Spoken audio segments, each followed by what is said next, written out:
In this quick tutorial, I'm going to show you how to sort descending order by column in Google Sheets. Let's begin.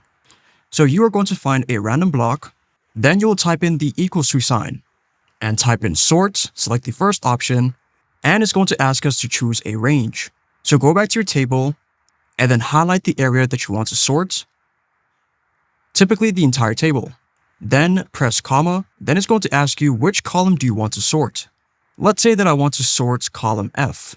So we're going to count 1, 2, 3, 4, 5, 6. So type in the number 6. Then comma again. And it's going to say, is descending.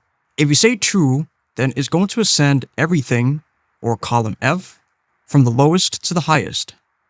But if you type in false, it's going to sort everything from the highest to the lowest. So I'm going to type in false, then simply hit enter. And as you can see here, it's going to recreate the entire table, but this time from highest to lowest. And the other method would be to highlight your entire table, then go to the top and select the Data tab and choose Create a Filter. Then select the second option which says Sort Range.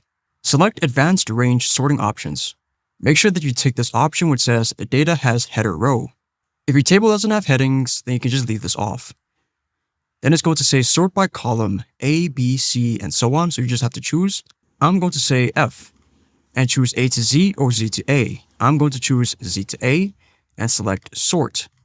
And as you can see here, it's going to be sorted from highest to lowest, and it's that simple. I hope this video was helpful for you, and I'll see you in the next one.